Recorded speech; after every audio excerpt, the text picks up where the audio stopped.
Welcome and good evening. This is a policy committee meeting of the West Bend School Board. We recognize the quorum of our policy committee. We have board member John Donaldson, board member Chris Swigert, I'm board member Joel Onder. We have Superintendent Jen Wimmer, and from the administration cabinet team, we've got Tim Harder and Mr. Lenny Hansen. Mr. Tim Harder and Mr. Lenny Hansen. So thank you all for being here tonight. It's 4 o'clock on January 5th, Thursday night. Why don't we stand for the pledge? I pledge allegiance to the flag of the United States of America and to the republic for which it stands, one nation, under God, indivisible, with liberty and justice for all. Thank you.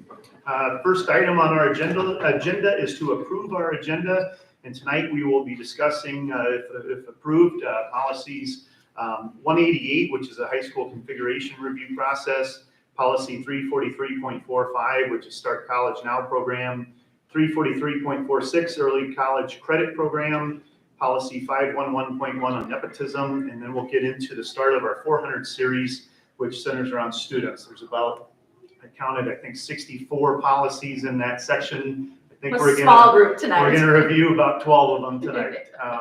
I do have a hard stop at 6 o'clock tonight. I don't know if we're going to make it to 6 or if we need to go beyond 6. Unfortunately, I will not be able to go beyond 6. We'll be efficient. So it's going to sound We can do it. Let's try to be efficient. There we There you go. So I'll turn it over to you. Perfect. 188 is just a renumbering. This was one that we discussed prior. This is a unique homegrown policy around the configuration of our high school. We are very unique in the state, having 2 high schools under one roof, and this lays out the discussion, the parameters, and all that. We've had a preliminary discussion. The only thing we found that there's some restrictive timelines connected to different statutory pieces that we thought could use some flexibility, and then asked that we take this to the high school students just for perspective and to engage them in discussion around their own high school, around the process for which, not, again, every time we have this one on the agenda, we're not going to one high school, we're talking about the process for consideration. It comes up every so many years, and it does go to a vote to our community and our public. But this was one that was in conflict with the numbering system. There is a 188, it's around virtual attendance at meetings. We took it back to WASB because nothing really fit to just help us come up with the unique numbering system for this. They recommend take that to 119. No conflict, no existing, so a conflict won't adapt. So right now, just renumbering, and then we'll take it. They've got a good student government group going at the high school, really expanded the number of representatives for the high school. So we'll just engage their student government group in that conversation, bring that back, it'll come back. But for now, we should probably just get the renumbering attended to so that there's not a conflicting policy. Right now, we just have it former 188 on the website, so. Renumbering seems to make sense. No other wording changes at this time. No. Again, we wanted to take it to some groups for input prior to bringing it back to look at the wording as a team. And it's just renumbering, would this be fast track eligible? We could easily do that because it's just a number issue. I'd be okay with that, but I defer to my colleagues. Yeah, if there's a batch of fast track policies that we have result anyway, otherwise, there's no policy still exists, correct? Correct. It's still there. I just have it as former 188, so there's not confusion. But it's still there. It's still public and it's accessible. But just to alleviate confusion in the interim. Great. And I think there's some that are just some, minor title changes or things like that to update as we go. So we might have a slate that we bring forward in that. Great. Thank you. The next, Tim Harder's here to discuss, and we just talked through the 300 series, and we'll talk about why we're bringing these ones back first. The next 2 policies are 343.45, Start College Now program, and 343.46, Early College Credit program. And why we're bringing those is the timeline associated with course catalogs going out, selection process, development of those things. So it made sense for us to pluck those out, do that work out of those ones first. And if if you take a look at 343.45, in that first line, there's a cleanup of the title. Tim really oversees that as the Director of Career and Technical Education. And then he's also worked with people at the high school, analyzed enrollment, done those pieces, and looked at the eligibility. The eligibility, we had a pretty tight 1, 2, 3. We'd like to expand that to what is in green there. This is aligned to a state statute. It really governs that. We felt that our brevity gave room we have multiple counselors interpreting this. And so we really needed to steer them to, that at-risk is defined by this state statute that's referenced. It's not just, wow, they've got some attendance, I'm not sure they'll be successful. It's not their definitions. Tim, anything else to add for your work on this? I think for us is just defining some of those state statute pieces. We also didn't want to be the gatekeeper in our interpretation that would stop Chris from not taking the course versus John taking the course, because the administrator, the counselor, myself, whomever interprets that differently, and we're not providing the same equal opportunity for all of our kids at that point in time. So there are some local decisions on what good academic standing would be. We would make that on a form that goes with that. In the prior years, we've used just GPA. Sometimes that becomes an issue for some of our students who end up in some of our alternative programs where they get into competency-based classes that are pass-fail, where that doesn't affect your GPA the same way. So maybe I've actually excelled the last year and a half in this program, but because my last GPA might be back to when I was in a traditional class in high school, I don't qualify for that, even though I'm now ready for that, and I've shown that I'm academically ready for some of those pieces. It still references that if a child fails a course, that they actually owe the district the money back. So if Joel enrolls in a course at Moraine Park Technical College or MATC, we approve it and he fails it, he does owe that money back to us at that point in time. And so there's just a few pieces with that, but really trying to make sure we're equal and fair to all kids. And we're actually give a few more opportunities to some of our students who often can use these opportunities for their future career readiness pieces as they go forward. The changes seem reasonable, they make sense. I'm looking at the green text, I think it's the paragraph letter B, must provide written notification to the board of the school district. Is it really to the board?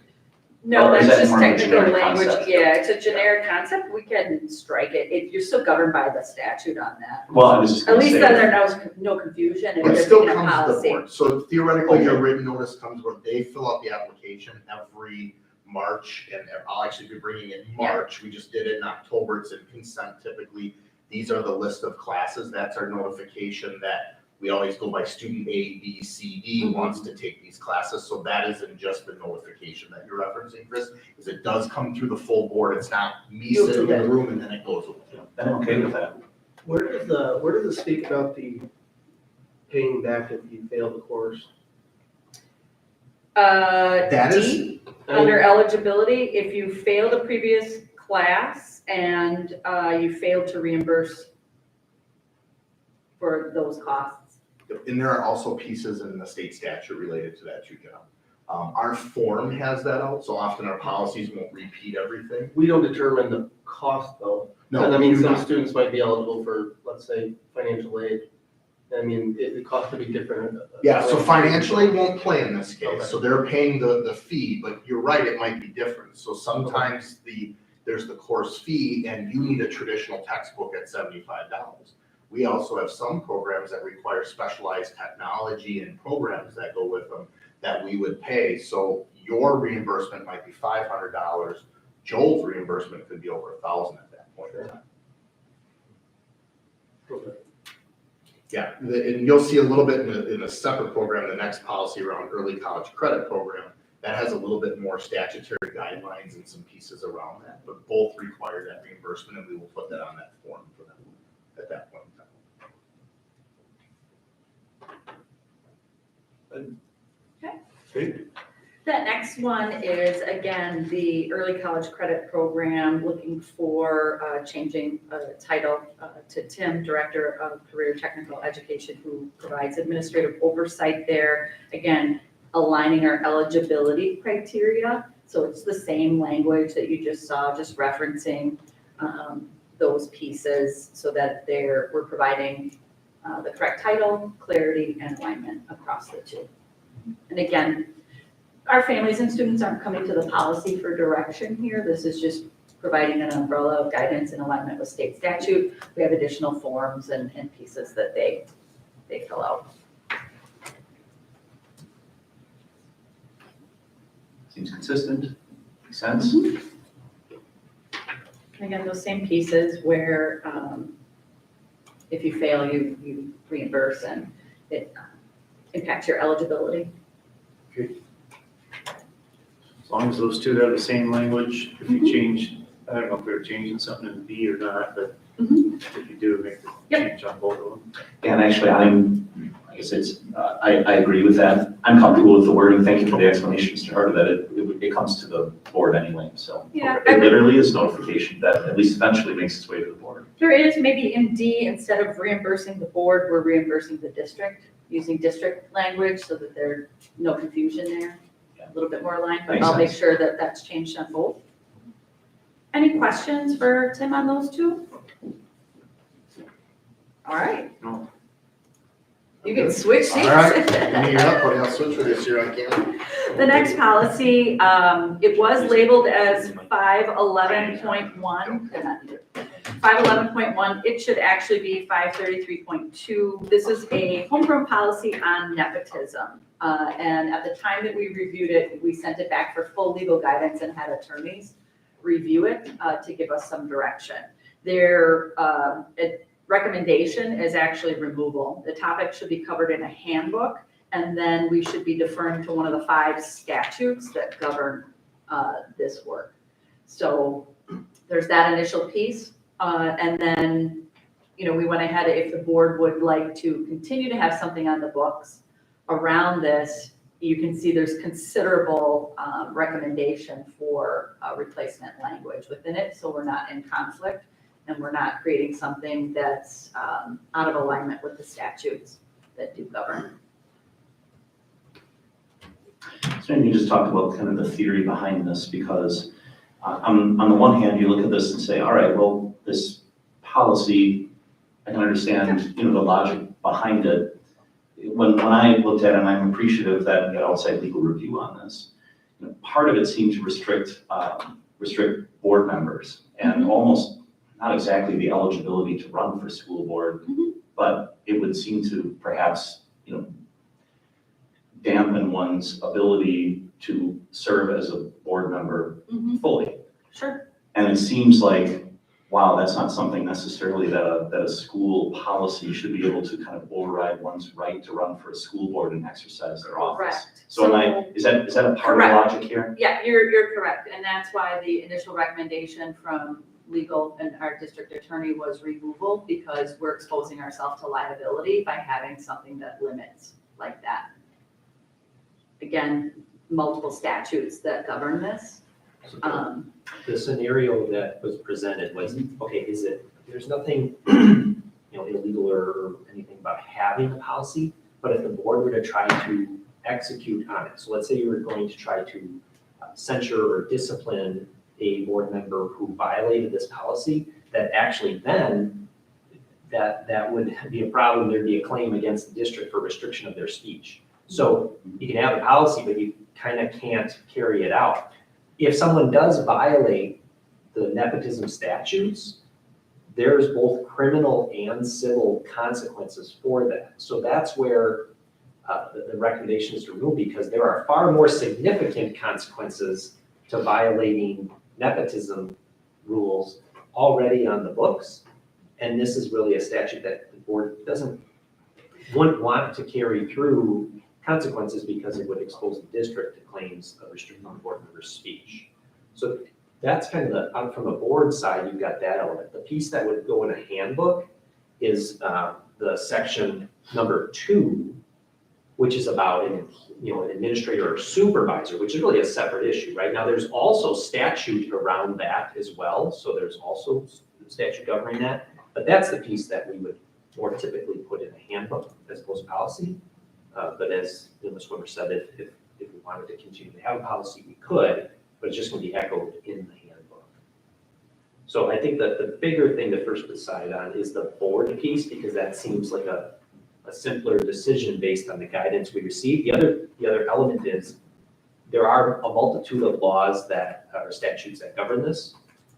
They could change at any time, right? The legislature could change them, and at that point, our policy might be out of line for a period of time with the statute, which, we try to avoid those situations, which is why it's generally better to defer to statute if it accomplishes the objective you're trying to get at.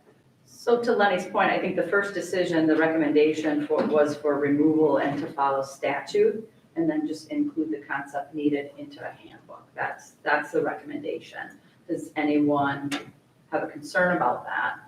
Because then we can dig into the language if needed, but. Or we'll still have, we won't have the policy, but we'll still have like a reference in case somebody wants to look it up. You'll Within still, our- you'd have one in a handbook around our supervision and things like that. So, there's certainly statutes, there's the multiple statutes. So if people want to look it up, they would go directly to the statute as their source. Okay. Mhm. And I think my thought is if we have policies like this on the books, we want to have relative assurance that the exercising of those policies will not be contrary to law. And it sounds like this one May run that. may run that way, that if we were to exercise it according to the policy's plain language, we could incur some liability, and it makes sense. And so I understand the thought behind why this was created, but because the statutes have, like you were saying, Mr. Hanson, the penalties and provisions and case law behind them, criminal and stuff, Yeah. beyond what we're able to do here, it would seem that this would be redundant at best. And we don't want to necessarily mislead as to, exercising this policy would be in compliance with the law, because we're not sure. So, Right. With that, I'd support the recommendation. I'd support the recommendation as well, and then the supervision of our employees be put in a handbook. There's no reason why a husband or a wife should be the direct supervisor of their Correct. spouse. That's pretty Correct. dang common in any work environment, unless it's a family business, I Right. suppose, but this is not. And so that would be something that would just be in the employee handbook Correct. and something. And there is statute as well around that. So we'd be redundant more for the benefit of the employee, because kind of like what you said, like, where can I find this information? We like for all the important pieces to be in the handbook for employee reference in an easy way. So whatever we put in the handbook would pretty much just mirror the statute, which we do sometimes in the handbook for the benefit of the employee to make it clear. I'm in favor of the recommendation. Thank you, Lenny, for your work on that as well. Yeah, very good. Then that will kick off the 400 series. The 400 series, recall, is around students, and we work with multiple groups. They might not be here, but they're engaged in the work. So the slate that you see, so around students, there's pieces around discipline, and our APs, our associate principals, have been working. We came in, met. We've got another meeting to go where they took all the slate of ones around discipline, and we're refining those. They're making some recommendations based on their experiences. They'll have a slate around health, and our district nurse, Amy Brager, is involved in reviewing that. And then you have Jill Corbett and our director, Emily Melstrand, who are engaged in some of the other pieces. And Emily's been overseeing a group of school psychologists when it comes to early entrance and things like that. So there's different professional roles who oversee or work under these policies. So we're engaging them in the review process. So I've got a slate, so they'll be kind of different orders, but it just, the work of the different teams that's come to fruition thus far. And then the teams will continue coming for that. So I'll walk us through. If you click on that PDF, it's the ones that we're specifically going to discuss this evening. And that first one is 411.2. It's the education of homeless children and youth. There are no revisions to the content beyond the titles. We utilize the Director of Student Services. That appears twice in this policy. Other than that, the policy is up to date and reflects practice. I just have to ask, the difference between children and youths Youth, would be like the age teens. band. So they are, Mhm. okay, that So makes a sense. youth is more like the Teens. teenage years. All right, No questions? it's an easy one. Yep. The next one, I didn't mark it, but I would recommend a title change in this. It's 411.3. It's currently called Children in Foster Care. We should expand it to be aligned with practice, which is children in out-of-home care or in parents foster care. They could be in group home settings, they could be in foster care, it could be a different kind of placement, so we should just reflect that. If you look, same thing, twice changing titles, and then follow me down to number 5. Updating the Director of Business Services title, who would be working with transportation and those pieces. But in the red there, in parens, that somehow carried over. Was something that was probably up for discussion. Hey, we should think about who's gonna oversee this, and it carried into policy. So that should be struck. Oh, in the bracket In language the bracket. carried into the. Yep, oh, that was in there. okay. So there Because I should looked be- at it, I'm like, wow, did I mistype that? And I'm like, no, someone else. There should be a period after the Correct. Director of Business Services and the Yeah. rest of them. Yeah, in accordance with established procedures, period. It was just, that was the guidance language and it just didn't get struck there. So again, really some procedural updates here. In alignment to how we do that, and a lot of legal obligation here in this field as well. Any questions about policy language or our services there? The next one is a little bit more substantial, so I'm gonna walk you through. I didn't want to do a giant red block. It's hard to read. So I'm looking for an overhaul for 422 enrollment and tuition. I recommend significant revisions, taking out kind of visually that whole front part in black. That's our existing language. The next in the green, let me give you some time to kind of read through that. And then there's some discussion points for us. So I'll give you time to look at the green. The That'll be the green new part is, verbiage. yep, that's You'll get all rid new of that. language. I'd get rid of everything else.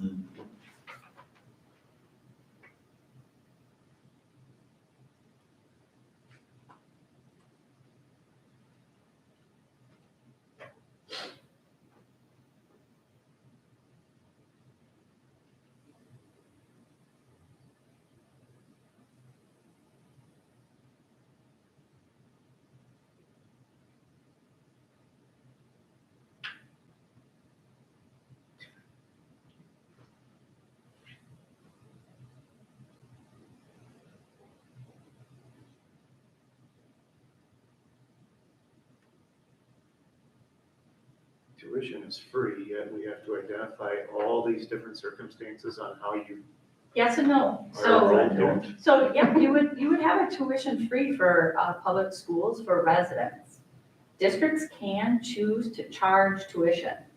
So you usually see that set at a rate of anywhere from $7,000 to $9,000 for cases, but that's kind of a old throwback because the laws and the work that's been done around school choice has created multiple avenues for non-residents to attend your school.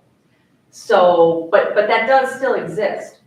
Or it's more, you see tuition arrangements more district to district. Maybe there's a specialty program and Right. we're kind of opening, that's a district agreement, but you don't generally see that. I have seen that sometimes in the past. Or what happens is if someone falsifies enrollment in some way and they're trying to sneak into your district, And this, you can backbill them because they came under false pretenses and you can say you're charged for tuition. So that's more how you use it. Again, there's a couple things, and just anyone who might enjoy watching our policy work, there's a couple pathways and there's enrollment because you're a resident. Then we talked about this kind of in December as we get ready. When we declare those seats, there's non-resident enrollment. That's called open enrollment. There'll be a window all through spring. And that's dependent on how many seats that we declare based on our number of classrooms. So that's that. There's also a piece called tuition waiver.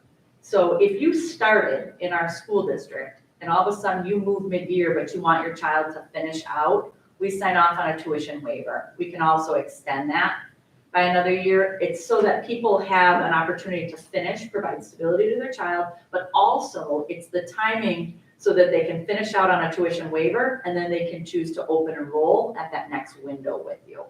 So you see all those kind of lanes on how they could choose to stay, even if they've moved into the district. You can see in that first slide, that kind of 1, 2, 3, A and B, through that, it's not over obligating you. If something were to change in enrollment, a child needs services or a program that doesn't exist, or you don't have space in, it doesn't obligate you to overextend enrollment in those situations. So those pieces are nice. What I did was, for the sake of, you can see how editor's notes probably got stuck in that last one.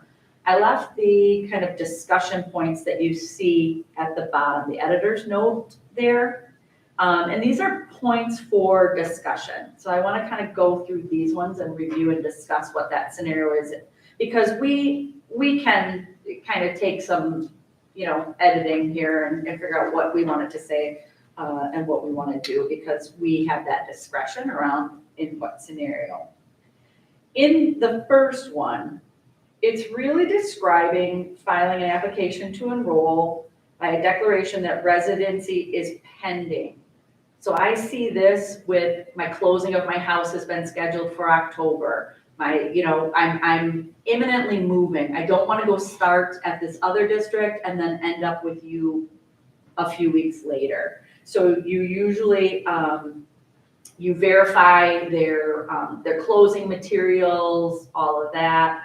But you can see the 9-week cap, and I recommend that. So it's not, hey, I bought a piece of land and someday I'm going to build there, but I'm going to use it to attend your schools for the next whatever. Again, there's so many opportunities and avenues for people to choice into a district. We can take care of this, keep that 9 weeks on it.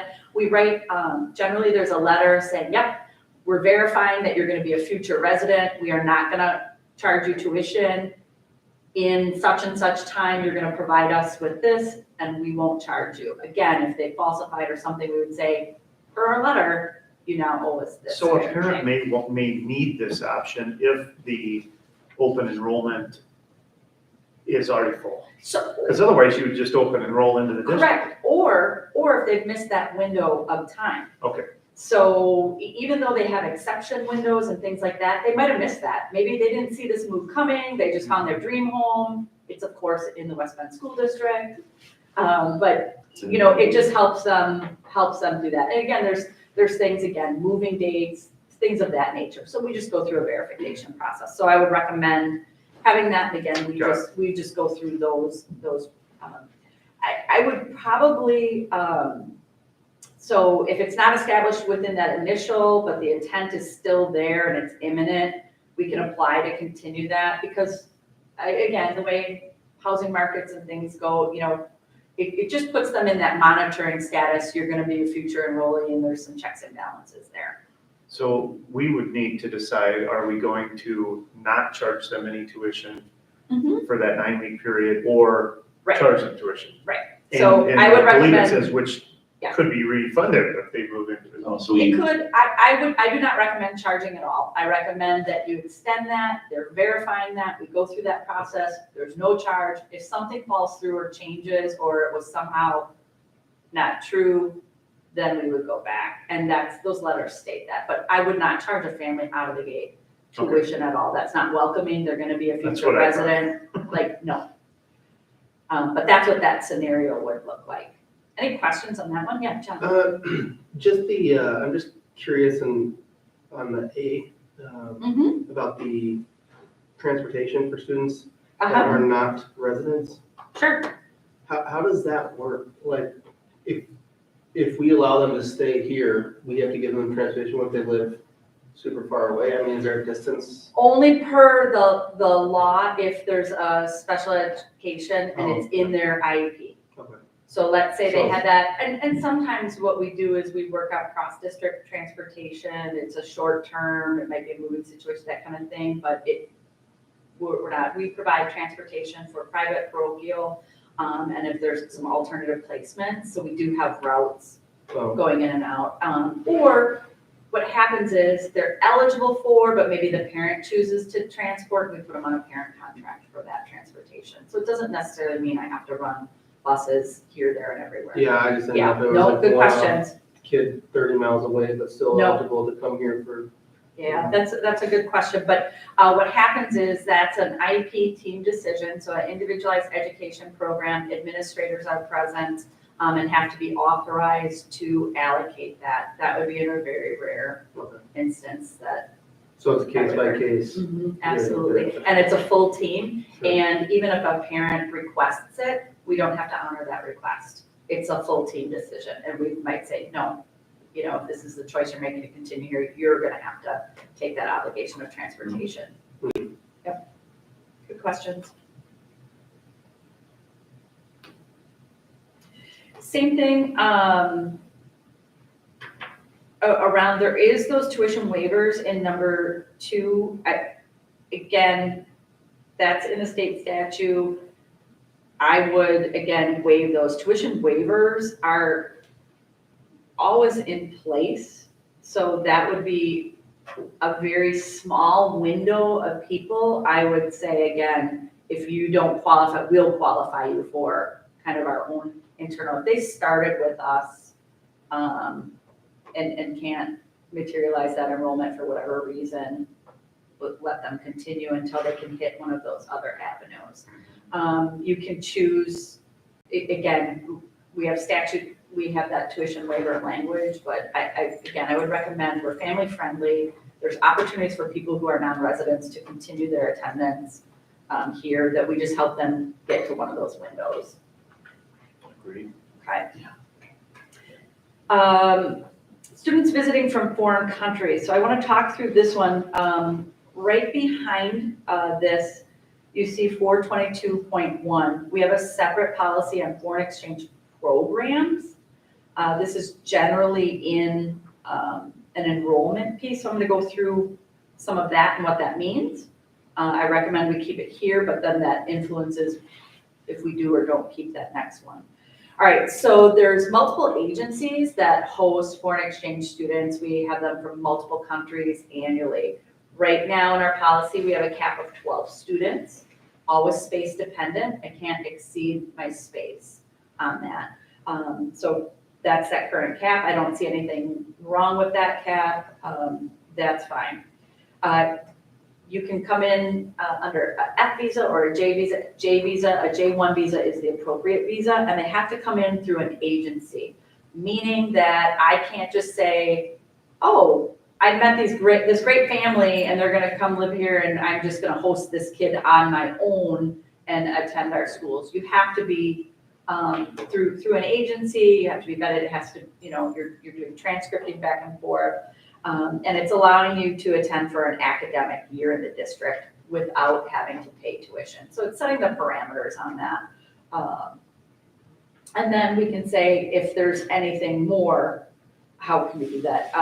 Again, we've had a cap at 12 historically and have worked under that. So I would just say that there's 12. If there was some reason we want to do that, we can put in through board authorization only on that, because that would have to be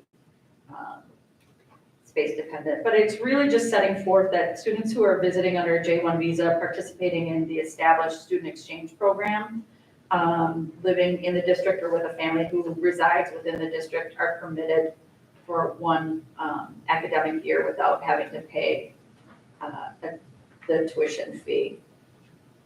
And then the board has to approve it. It's kind of taking the last little bit of the foreign exchange program policy and stating it. I think they lifted the language from here and we tacked it on to the end over here. But I think it should just be right in there. So again, we'll give 12 seats, we can entertain others. You have to come in through these mechanisms, which are standard for any district. They're not something that we've developed. Just out of curiosity, we host students from other countries. Multiple, yes. Well, my guess is there are our students that avail themselves of traveling to foreign countries as well. I guess, and I don't know that it's 12 in and 12 out. No, not. As it related to, yes. oh my gosh, there's capacity, and it's generally speaking, there's a give and a take, right? Right, yeah. Our students certainly Yeah. can access those programs too. So if that's okay in those scenarios, we, again, consistently not charge tuition with that, just updating language. We don't in these scenarios anyway right now, it's just not clearly stated. So you're gonna get rid of 422.1. Well, I'm gonna make us talk about that a little bit. Oh, okay, I'm sorry. So if you're good with the enrollment and not charging tuition in those and welcoming, then I'll clean that one up and get that. Let's now look at 422.1. So now we've got that piece of how you enroll as a foreign exchange student sitting in enrollment where it belongs. Then I have, or something that I don't like. If we're getting rid of that, Yeah, I would recommend I don't see 12 students in there. Am I missing it? in this one, Not yet. Not yet. It'll come in the in next this one right here, I've got the Okay. note saying I would keep it at 12. Because there There's is- so much to read, I'm like. Yeah. Yeah, well, I think is it in paragraph 3 where it says students visiting from foreign countries and then Correct. ones may be permitted, et cetera. Yep. Board approval will be required if there are more than, 12. Oh, okay. I would, So I we would, have to and consider that's why I that. say 12 is our number. So I'll mark that up. That's It's, reasonable. you're right, it's hard to read when there's so much. All right, so now let's take a look, knowing that we've got that in that other policy, right? That whole last paragraph is covered in there. Here's some interesting things. So, yep, we encourage that, and it's a great experience. That's just some opening. They have, the sponsoring organization will be expected to document the reciprocal nature of the program and must make every effort to sponsor an outgoing district student at least every 3 years. I have never seen that, and there's some interesting things on how we're gatekeeping which organizations actually have access to our district. So I find that unusual in there so, to be written in policy like that. yeah, that does seem odd, but let's just talk That's through it a little right. bit.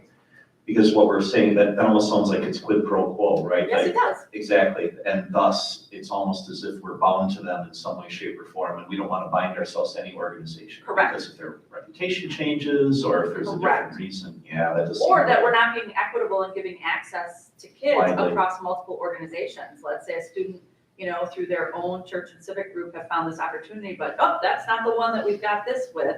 That just, it felt really wrong. Yeah. So that was of concern.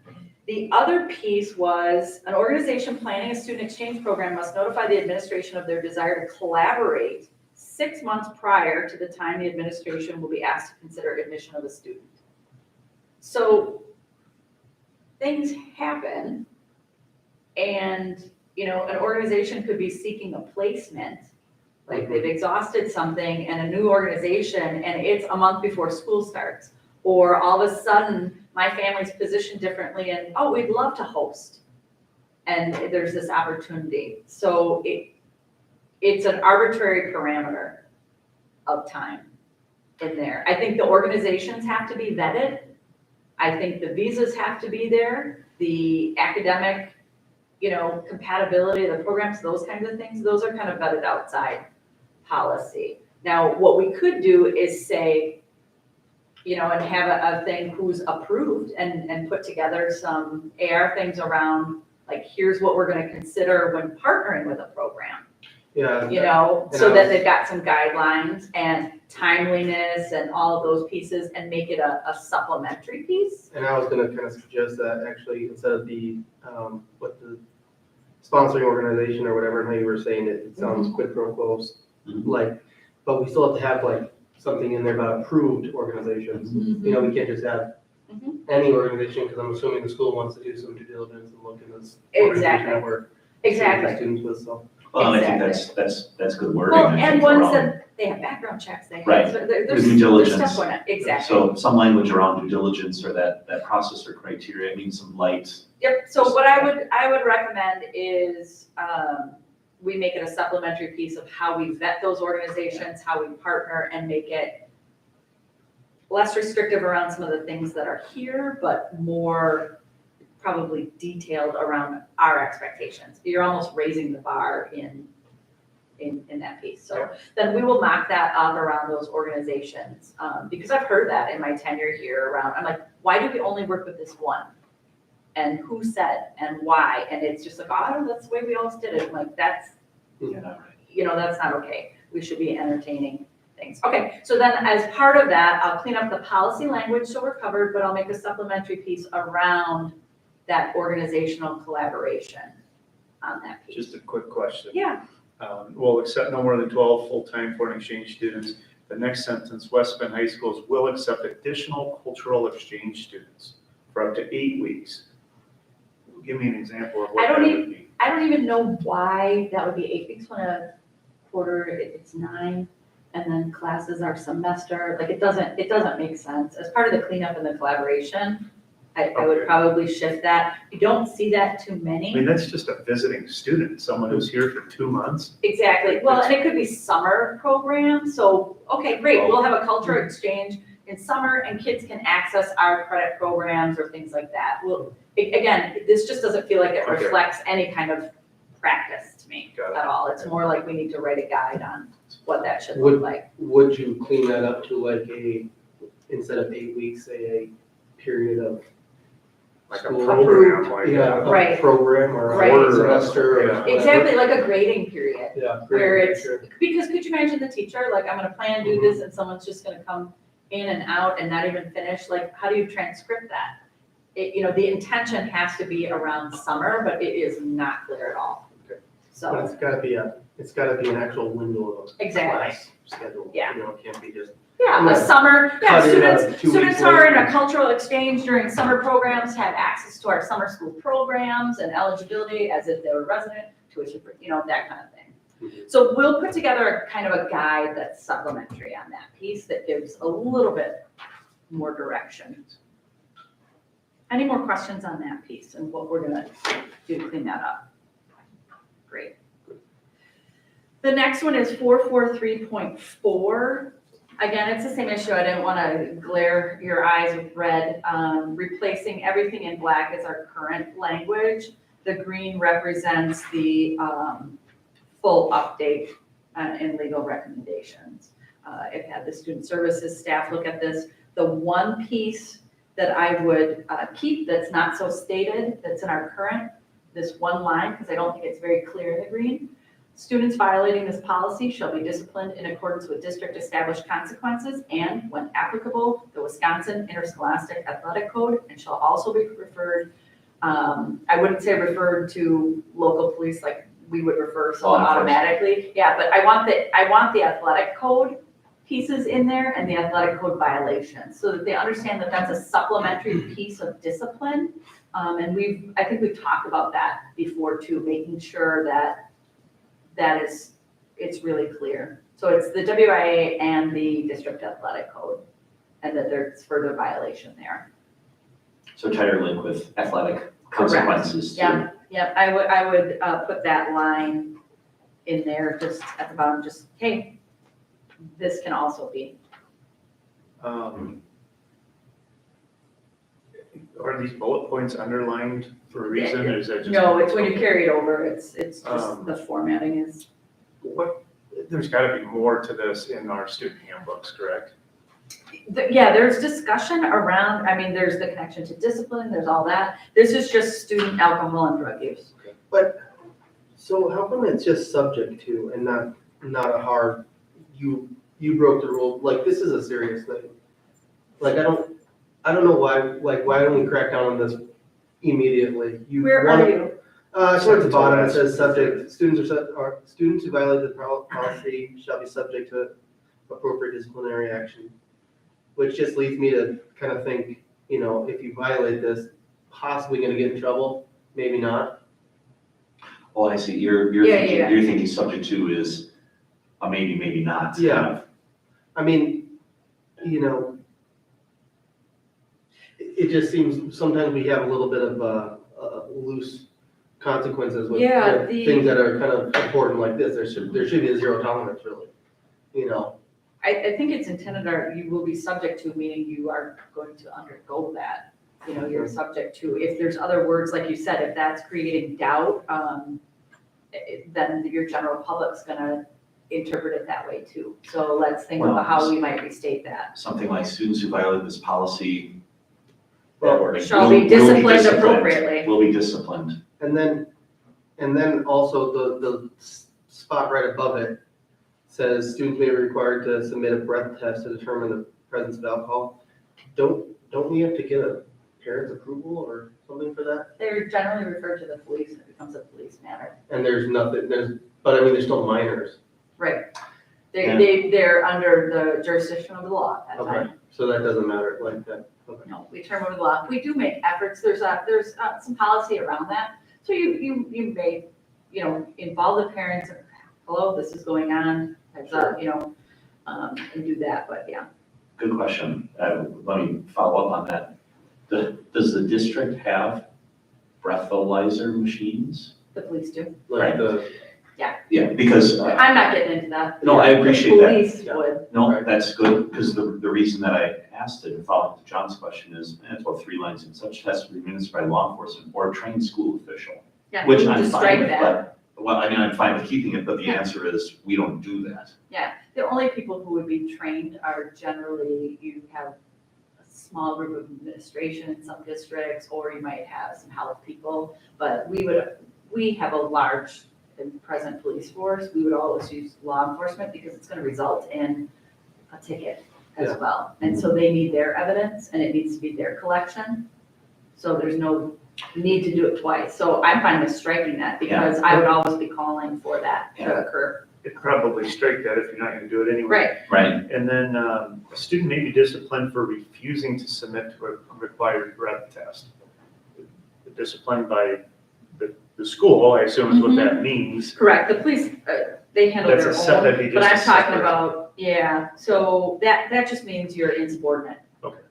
So you're gonna be dealing with insubordination, and then we're gonna have to make assumptions around guilt and those. But if that's not clear, we can look at the discipline, by the school. Further discipline for failure to comply, put some language in there. is there anything outlining the discipline? I mean, I don't see it.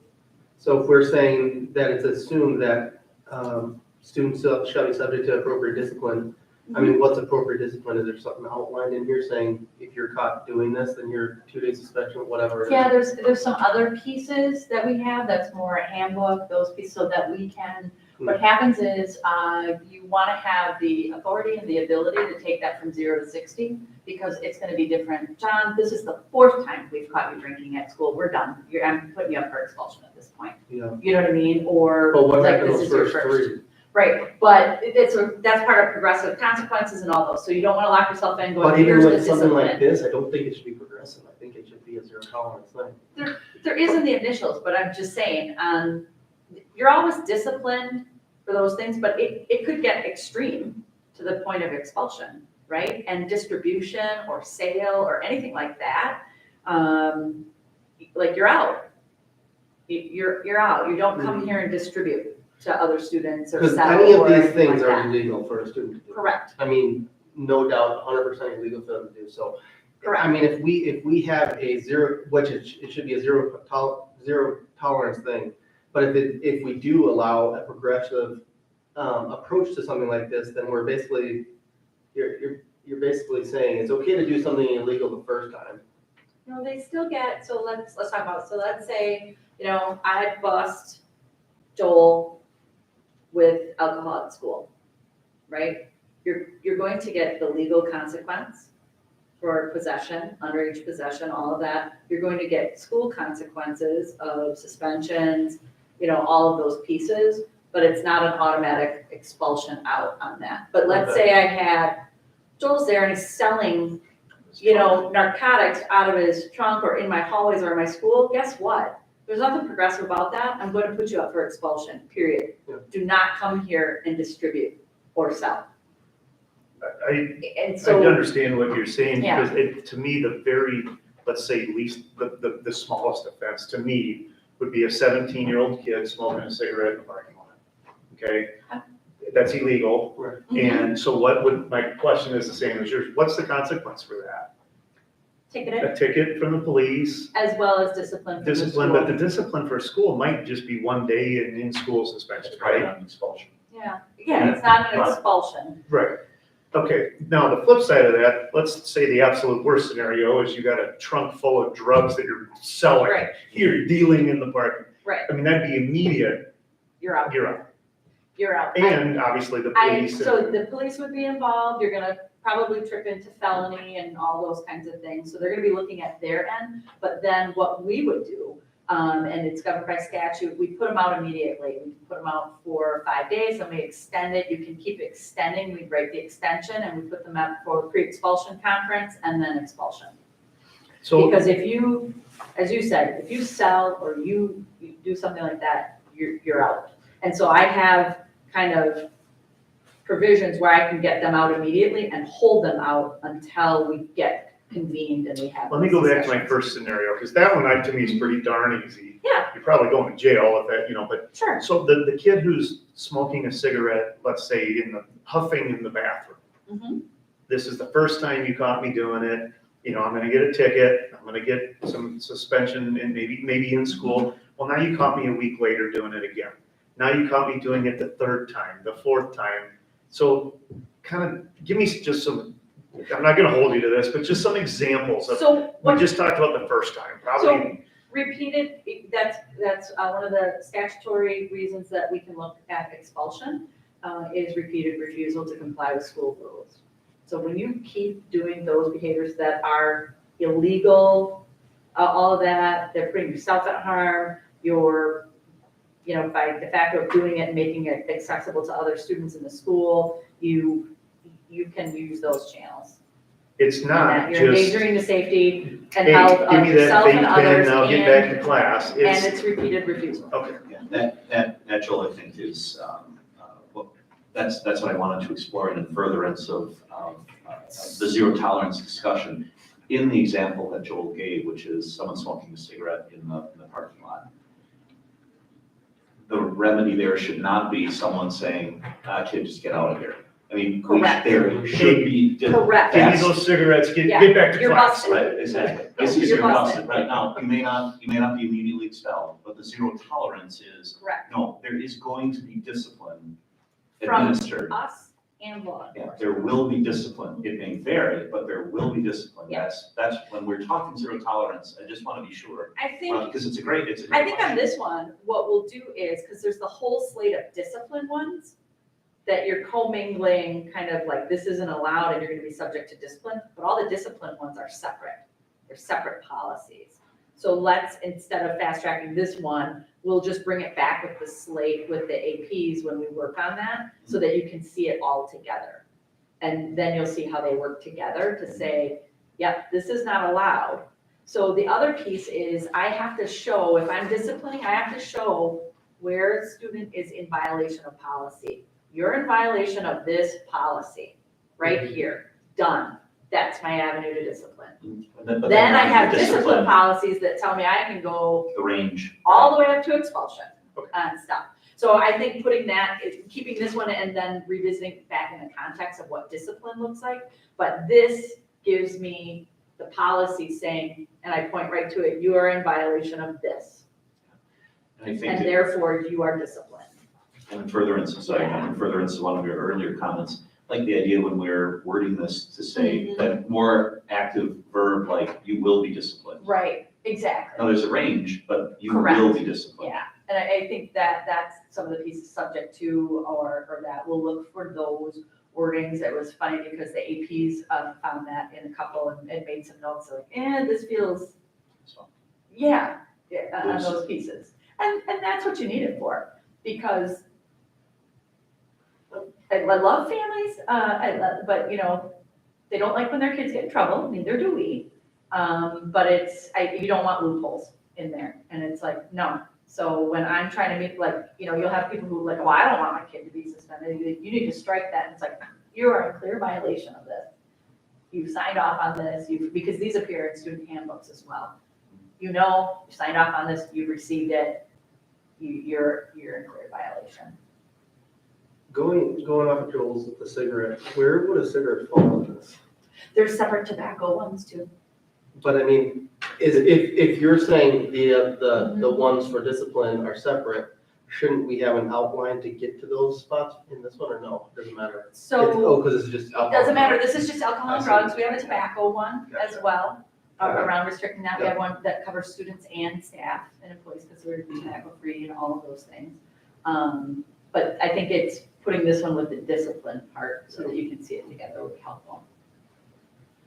So I'd make those changes, include the athletic implications and all of that, so there's a deeper connection there. And then we'll bring it back with the discipline one, so that you can see it all together. Do you want me, John, just to add back the tobacco one too? So it's kind of the whole gamut of everything is there? In there, No, not to, it would be a separate one, but do you want me to bring that back at that time, so we're discussing them all together? Add that reference piece, ones. yeah, just so they're all What together. section, is that under the student section There's- of policies? There's one on our whole facilities piece, there's one Okay. that covers students and staff, like you can't have it anywhere. Yeah, on I any remember talking section. about that. Oh, yeah. So I'll just bring that one Just an back so we example of can see it in context of A this. grandpa lighting a pipe at a football game. Yep, you can do it. Can Yep. do that. No. Got it. Yep. Perfect, so we'll bring that back, and I'll ask the APs, to come and talk about and bring some of the other supplementary pieces and guides that they use. So remember when we were talking about discipline, to John's point, what he's referencing, we do have guides, if this, then this. So we have those pieces that spell that out on those, so we'll bring that back. It might not sit in policy, but it sits in places. Okay. Doesn't matter. Perfect. And I know that I meet with them again on Friday, so we can make that next round. We've got a meeting on the 31st for policy. I can prioritize that, the behavior ones to come together as a group. They'll be ready. Great. Perfect, thank you. School age parents, we recommend total removal. This is from 1974, and it was just, we won't compel people who are pregnant to not go somewhere else and all that. That's not covered. Pregnancy is in That's in the discrimination laws. discrimination law, Yeah, so this is unnecessary. Okay. Okay. The next one is 447.1, corporal punishment, use of physical force by staff, in parentheses would be including physical restraint and seclusion of students. My notes are just minor revision and update to titles. So the language is consistent on the second page. You see where we're just moving it to student services versus pupil services. But the language is up to date, and it was recently adopted, April of 2021, most likely when that language was updated. So the languages remaining the same? Correct, all language, just an update to the two titles The title. on that second page, yeah.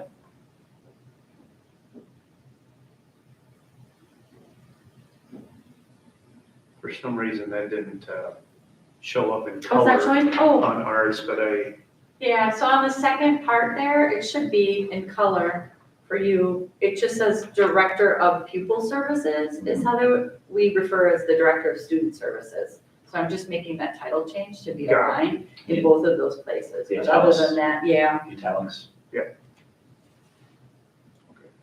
Mhm. insurance. You like insurance? No, Yeah, we don't like well, maybe insurance. some experts in the room can help us. I don't find this necessary. Not many districts have it, there's no template for it, I think it just started in the 70s and we've perpetuated it. What is mandatory accident insurance? Do I have that on my kid for participating in sports? You have some liability pieces that you sign off when you're signing permission slips for participation, the concussion protocols, all those pieces, but There's like an accident, the difference I'm assuming here is the district has a liability policy protecting the district in case a district employee is negligent or causes injury. But let's say there's an accident in the conduct of the game that had nothing to do with negligence on the part of the district, but someone broke their leg in football. There isn't an automatic policy that kicks in and says, oh, broken leg, $50,000. yeah, right, exactly. Or that's my responsibility. Right. You assume some liability when you Kind of like an accident participate in those, policy. and different your AAA. insurance is primary for that. Yeah. Yeah. So we would recommend. I don't even really understand Again, Referring to anyway, so. I think it originated in the 70s Yeah. and, I would, Well, right, it's supportive of the practice. It doesn't say you must, so we're Right. not requiring them to do anything. right, And it's just a notice that we don't carry a general accident insurance policy. Well, that's true, we carry a liability insurance policy in Right. the event the district is negligent, but, yeah, the next is, it should actually include the word reporting child abuse / neglect. It's not abuse and neglect that I need to have both of those scenarios occurring at the same time. They are two different things. It's policy 454 in the top part. You should be seeing, that's our old, I recommend removal unless you wanted any of that to say a preamble around that, but we are obligated. It goes through in the green language, that's the most updated legal language around our obligation to report and our obligation that we have and the supports for people to make those reports and the training that we do.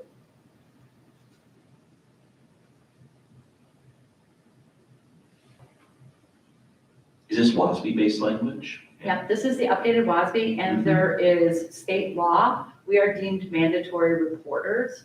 So it provides, if you're unsure, you can consult with that, but you've got that obligation to report. And then it talks through, you need to report that they're protected in their reporting. And because, if they feel that there's a situation they had to report it, well, no, you were wrong. It's not our job to investigate. It's our job to report. Another agency will determine if that was And their verified. protections. Yeah, but if you've got that concern, but we go through annual trainings on that, our staff, around what that looks like, what that could look like, and how to report. And then we've got multiple, our administrators, our counselors, our psychologists are able to consult or able to sit with you while you make a report. If you're an employee, we provide that support to staff while they do that. But it's also an obligation and that you're suspect to discipline if you fail to do it.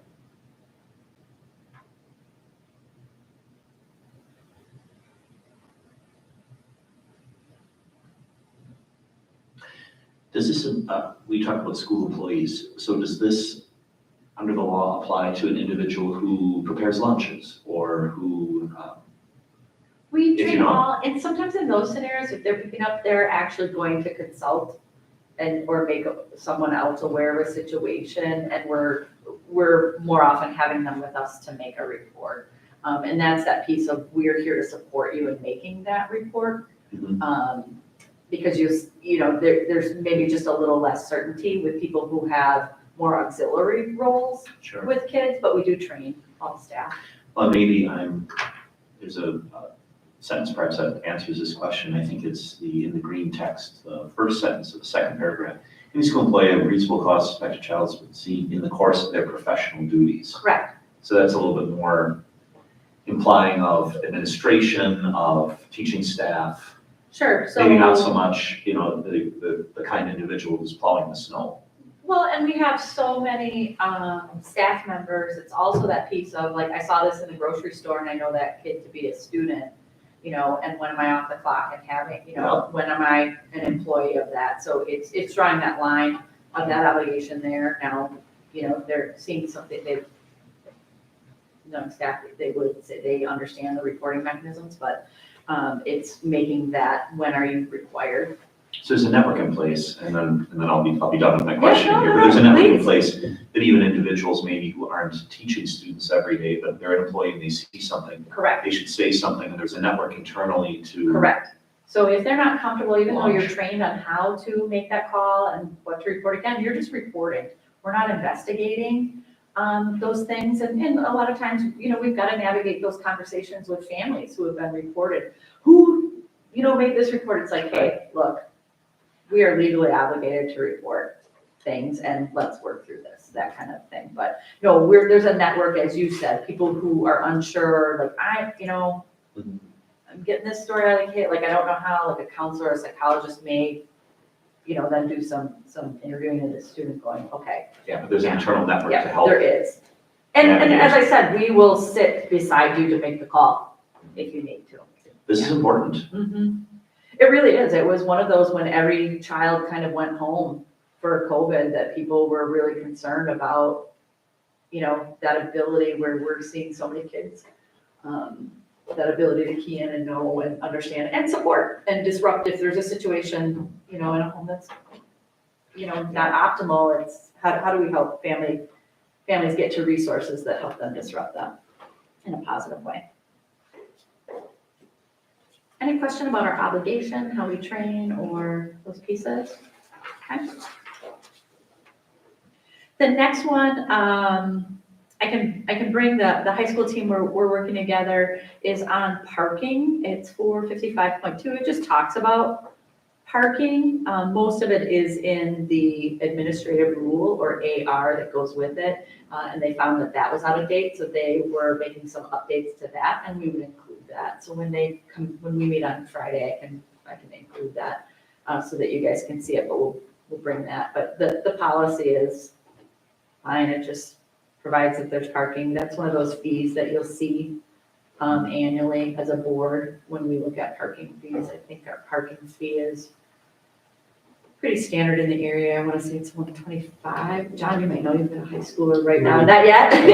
Next year. So close, right? Around parking and those. We don't have assigned stalls. We've got just a pass that gives you the ability to park in some zones kind of thing, but that's in the AR. Well, and if students were involved in drafting this in the past, I have to give kudos to the seniors who were involved, because the very last sentence says seniors will be given first priority status, which I'm And okay with. we're the favorites. Right, but I'll be interested to see what they come up with. There's no need to disrupt that, but the No, AR does spell out some of those zones, and there's just some really cool, there's some specialty parking spots for recognitions, as auction items and different things, so it's kind of fun. Can you change the very first line? Yeah. It should say the school board instead of the Board of Education. Oh. Just to be Yep. consistent with what we've done. Thank you. Good catch. Does it need to say that the students, I mean, it talks about maintain appropriate school registration. How about actual vehicle registration? You don't, Insurance. yeah, you don't Insurance and all need you don't need to have this policy at all. Okay, So it's not required in any way, shape, or form. And we have the rules and the rules about parking. So that's fine. But if you want to set that up and have that, then as part of that process, and I don't know, this will be a good spot when the high school team comes back in. I'll see if it talks in there, if you want to put up-to-date vehicle registration and insurance, those are required by law anyway. Right, it should be that, you know, the vehicle should be within the appropriate, what do I want to say, legally able to be on the road. Meaning registered, insured, you know, not Yeah. horribly unsafe. You know, I would be in favor of completely deleting this policy, other than the fact that this does tie back to a fee that we charge. Correct. And so I just think it still needs to be in there that, I do like it because we have people question, like, why are you charging this? And then we'll show, like, here's where we are. Then we show you the fees, like, to make sure we're not way out of alignment, we're not here. And then we just talked about, you know, when you invite, you know, 1,000 extra people to be driving on that parking lot every day, it's accelerating wear and tear and all those things, and talk about that. So let's keep that, let's clean that up. And then when we come back with the high school team, I'll have the AR from them. They had it, but they had some pieces and. can you, I just if need you to talk to go the high school team and Yeah, I do. We're meeting on Friday. meet tomorrow, so is there anything in the AR that says what kind of vehicle is allowed to be driven to school? Like, can you drive a farm tractor into our parking lot? Well, Could there you is drive a a take your snowmobile? tractor to work It's to unique. school day. Is there? Well, but that goes back to Can you Chris's drive statement it? around, is it operable on the road? Is it legal and operable on the road for those, you know, ATVs you can't take on roads? You Not can, around here. not around here, but you can if You the want municipality, if the municipality posts it, you can. They changed that law a couple years ago. In any case. Go up north. Right, well, very good. pull out where they probably need That's them. right. They probably need them up north. Yeah. And I'm not saying that we shouldn't allow four-wheelers or snowmobiles, but I guess I'm curious, do we have any, have we ever had a kid who's tried to drive a combine? Yes, they do. That's a day across the state where they do that. Okay. They're bringing, it's something about farming, and they are legit, it's a big parade. They drive tractors, they might ride a horse, it's a thing. When they do that, they'd be taking up like 3-4 spots. And they only. They don't, I don't think they really stay all day. It's more like I drove there, and then they kind of go search them back. The horse is gonna eat up our grass all day. No, that's funny. I'm not sure. Well, look maybe- at that, I'll check in the AR, I can't recall offhand. And maybe the AR has this, but, would we need anything in here that says if you're not obeying the equivalency, the rules of the road in the parking lot, like you're Oh. blowing through stop signs, you're taking curves too quickly, that you could lose your parking privilege. Oh, sure, lots of, Mhm, Just I think that's a something to good consider. add in here. mhm. I think that should be right in the policy, Okay, Or, I'm, loss of privilege. and maybe tie it back to the drums in the parking lot, Right. loss of your privilege. So add that to some of the As a discipline things. consequence. Is there- Mhm, okay. Good. Next one, 457, suicide prevention, intervention, postvention is our own word. Yep, postvention. Postvention. It's just after an incident. So it was just in there. I don't see any need to. And we only had a couple sentences that are in the beginning. So I don't know that those are necessarily needed unless you liked any of them as a preamble to that. But the next pieces are the general framework of what that exactly looks like. There are some legal pieces on notification of our staff, training, all of that, that should be included in policy. So the green is the updated pieces. And we would make sure in the formatting, you can see that heading is state civil liability exemption, and then the text carries over. Just in formatting, we'd make sure and clean it up so the title is together with the text.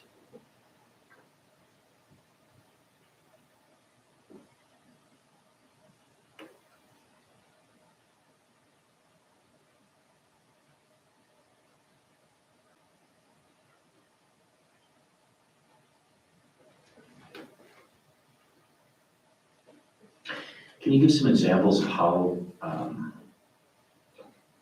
suicide prevention is integrated in some of these ways? So for instance, is there partnership with outside organizations where they will assist in doing training or workshops or, or maybe walk through just some examples? So we're provided with resources from the Wisconsin Department of Instruction directly. We have robust community resources, and we have our own youth impact club right on site. Recall that I think they were here being highlighted. Jackie Schmaltz was one of the leaders of that, and the students were involved with receiving from the governor that grant. So we've got multiple student-based organizations and peer supports in addition to on-site supports. You have specialty training when you're a counselor, when you're a psychologist or family liaisons, when you're looking for and doing assessments, and then you're referring to those community agencies, of which we might have multiple strands, and creating access. Again, to recall that we have trained therapists on site in collaboration with multiple community agencies. There's a licensed therapist at every school, in addition to our school supports, so that students who might need ongoing mental health support to be successful and kind of move through their own concerns about self-harm, we have that accessible at every single school as well. That's helpful. Mhm.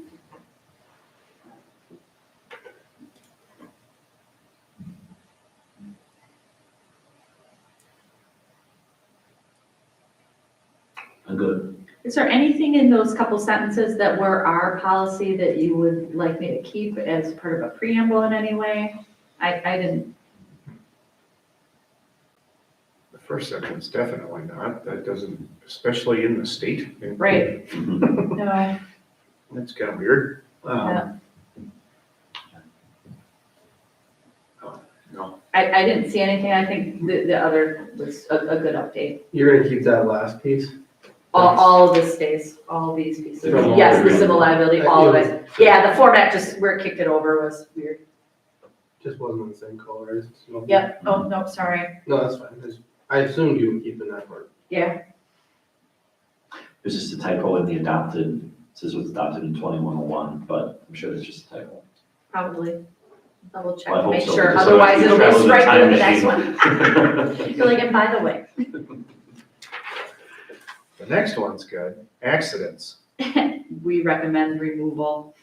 There's no such number in the series. This is procedural. If there's an accident, we'll take action. It doesn't even, this Yeah. is like around students, this is around, it's just like. There are so many interesting things about this brief policy. For instance, within 3 days of the occurrence, every major accident should be reported to the business office. What's a major accident? Well, I would What's hope that? it would be sooner than 3 days. Right, exactly. I'm like, I don't even know No, what this is. this, So we have protocols for reporting, as you can imagine. Any student, staff injury, even a community member who's in our building. Let's say there was a slip and fall or something, there is a process for that, and it does not like this, so I would recommend removal. Award scholarships to students, 460, no recommendation for change, it's up to date One language. question I had is the second paragraph. Yeah. Select a nominee and alternate for the Wisconsin Academic Excellence Higher Education That Scholarship. has to be so stated, Oh, it there's a does. statutory piece Is that's. that, Yep. does that scholarship exist Yes, still? yes, it does, Okay, just and wanted to make it's sure. in statute, and we have to note that. Got it, okay. If you want me to put a little more context around that in the policy, but yeah, it still exists. and the discrimination language is consistent with the general Correct, the discrimination. general statement. All right. Okay. So no change on that one. Last one. The last one for this evening, like you said, there's plenty more, trust me, is custodial, non-custodial parent rights. I would consider revisions to updated language. You should still be seeing this. Again, this whole top part in black is our current language. The bottom below is actually reflective of all the updated language. I would strike all the stuff in black and just keep the legal recommendation language. And we do work through these, as you can imagine, and we try and remain as neutral parties. We're there to serve a child. So it's really dictated by court orders. And if families who have issue with that, we advise them to return to court on that. That was my question, because I know very little about family law, but here goes. So if you have a situation with joint custody, Correct. and one parent says, no, they can't be enrolled in X, and the other one says, yes, That they can. occurs. Okay, That occurs in my former district, and we actually had to go to court for it. Because custody can be physical custody, it can be decision-making, it can be all of that, and it can be 50-50. And I've lived this, not here. One parent would enroll them in our district one day, and then 2 days later, when the other parent had them, they enrolled them in the other. And finally, we forced, because there's no order, so we forced the court issue, and then they have to go back to court. And then, and we were actually called to testify in that case too, around what they were doing.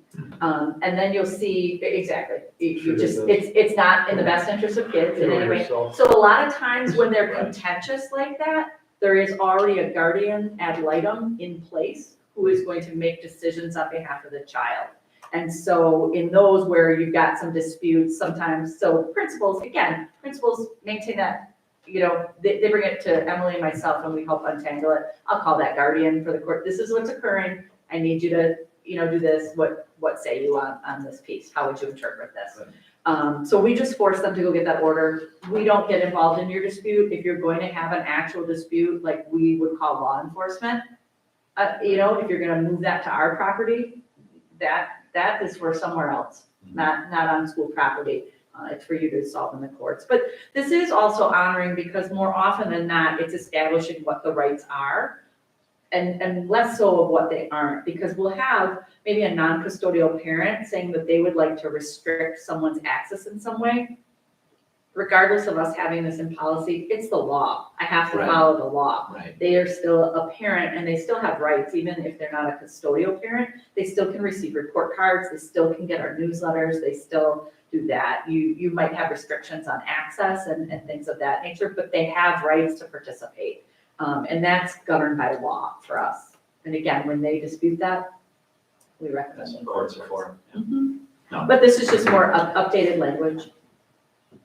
No, That's good, because clearly dealing with this is case-by-case situation, and there are lots of Correct. possibilities that we're not gonna document every single permutation and combination in this. Exactly, exactly. There's laws and there's courts to. Yeah, to these are deal the general with that. Yep. principles. Mhm. And we're just gonna be supportive of people being involved in their children's life to the extent that they can. Any questions on that? Perfect. So that's that, first slate. See, very efficient. Everyone gets out on time. And then I will work with the high school team. I think we can move through those ones so that the next batch out of 400 are related around the discipline pieces. And then we'll dig into some of those little questions about parking, and where they should reside on that. Does that work for everyone? Perfect. Good. Okay, then that's what I'll do. The slate that were just title changes or numbering changes, et cetera, I'll look at putting those on future agendas as we develop those board agendas, so the team can move through those and hold the ones that we have a little more discussion about for future. Perfect, Our next meeting I have down is January 31st. correct. That no longer works for me, Oh, sure, but if you guys are available, please plow ahead. I apologize, I've had a trip come on my calendar that sure. Sure. I mean, otherwise, if you want us to re-poll for the month, that's fine, otherwise Yeah. we'll proceed. You're Well, okay proceeding, we'll proceed. Yeah, and that's the Either way. January one. What I can do is I'll send out to, again, this committee has been consistently meeting. You see us meeting twice in a month, that kind of thing, as we like to be moving through and getting everything back up to a place where we're more periodic assessment of our policies. So I'll re-poll everyone. If something came up, everyone's availability might shift. I'll look at the January, February, kind of March timeframe so we can block those out. But again, keep the yeah, we'll keep the 31st. You 31st. guys can come. Yeah. My apologies, I can't be here, but No, it's all right. What we Let's can keep moving do, along. yeah, same thing, Joel, well, I know you watch them when you're not able to, so you'll be able to kind of watch, look at the discussion. absolutely. I'll call And you then I'll beforehand. set, yeah, I was gonna say, call before, call after, and then we can express that. Just go to the board for. Yeah, and like I said, we've been really good about it coming back and us looking at it one more time even before we move all those forward, so. And especially if it's the discipline ones, we'll probably have a rich discussion and then wanna look at them in print one more time before we take them, so. Great. Thank you.